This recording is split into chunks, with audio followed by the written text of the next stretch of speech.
welcome to Storytime with Judy. Our book today is Gertie the Goldfish by Naomi Judd and illustrated by Tom Bancroft and Rob Corley. Well, Josh and Emily went to the toy store with their parents at Christmas time, and that's where they saw Gertie, and they fell in love with her, and she was their one Christmas wish. Well, Gertie turns out to be a pretty special fish. Let's find out why. It's finally Christmas, and the toy store is bustling, with children laughing and squealing. Every toy that a kid could imagine is stacked from the floor to the ceiling. One little boy, while test driving a bike, bumps into the wall with a boom. Suddenly, a fishbowl falls from the top shelf, splashing water all over the room.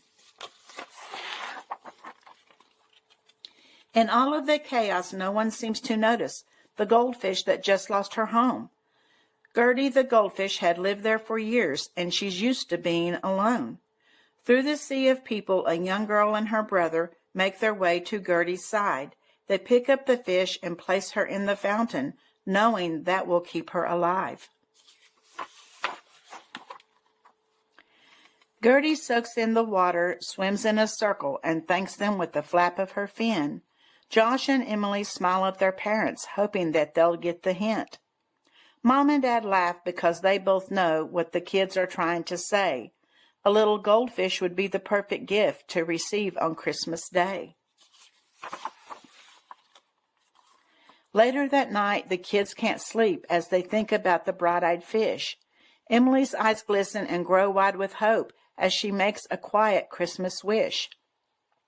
"I've never seen such a pretty fish," she whispers, in the light of the white winter moon. Oh, please, somehow, some way, let that fish be ours really soon." The next morning, the kids climb on the school bus, still beaming from the day before. "Hey, Bobby," Josh begins with a smile. "Guess what I saw yesterday at the store?"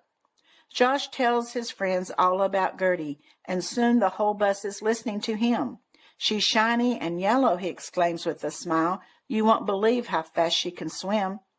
Then a boy from the back of the bus yells out, to Josh and Emily's surprise. "Is that all you want for Christmas?" he teases. "A stupid fish can't even run outside." The other kids tease, and Josh puts down his head. His eyes fill up with tears. "Don't listen to them, Josh. Don't listen to a word," Emily quietly says in his ears. The kids on the bus quickly forget about the story of Gertie the fish. They soon start to talk about all of the things that are on their Christmas list. There are dolls, bikes, and computer games, everything under the sun. After a while, a little goldfish doesn't seem like that much fun. The school day goes by so slowly for Josh and Emily McKay. Their hearts are still sad when they arrive home at the end of the long, long day. A few snow flurries begin to fall as they walk up to their front door. Usually they love to play in the snow, but they're not in the mood anymore. As they come in the door, they drop their books in a sudden newfound glee, for just inside a gift is waiting for them underneath the Christmas tree. They can't hide their joy as they run to the gift, almost tripping over their dog Tilly. They drop to their knees, surprised, excited, and simply just plain silly. "Hi, kids," says Mommy with two big hugs. The kids look up with wide open eyes. "That's right, Dad and I decided to get you an early Christmas surprise." Josh and Emily erupt into giggles as they rip off the bright red bow. Inside is the most wonderful sight. It's Gertie swimming in her bowl. "Gertie," they squeal as they hug their mom, say thanks, and then squeal again. Mom smiles as she leaves them to play with their newest, most special friend. When Christmas Day finally arrives, Josh proclaims, "Gertie, Merry Christmas to you." But he isn't prepared for the reply, "Merry Christmas to you too." Josh and Emily can't believe it. The kids are in complete shock.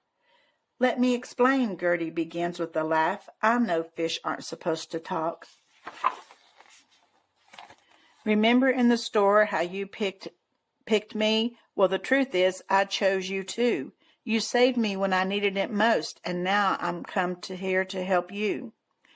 I don't have ears, but I can hear every thought that goes through your mind. When you're happy or lonely or just plain sad because someone has been unkind. I don't have legs, so I can't walk or even leave this bowl. But I have a heart so that we can talk in a language all our own. I've heard you talk about the day on the bus when other kids made you feel very small. But I'm here to remind you that you are blessed. You have nothing to want for at all. Your mommy and daddy have been here with you right from the very start. And they have given you so much love that it can't even fit in your heart.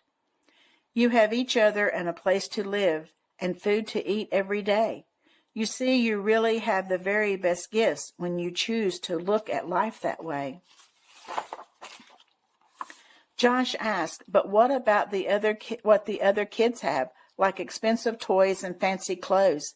It's not always easy, Gertie explains, but we should be thankful no matter how life goes. Thinking a while, the kids smile at each other, realizing that life's not so bad. Gertie's right, Emily says, and we need to thank God for all we have and be glad. Later that day, the McKay family gathers round the table as they do every night. Outside, the ground is covered with snow. It's all such a beautiful sight. Merry Christmas, they cheer as they eat a warm meal prepared with the greatest love. The family is happy because all they could need is given from God above. So, Gertie taught us to be thankful and grateful for what we have, didn't she? And to not always want what others have. I hope you enjoyed the book. Don't forget to subscribe, and I'll see you again tomorrow.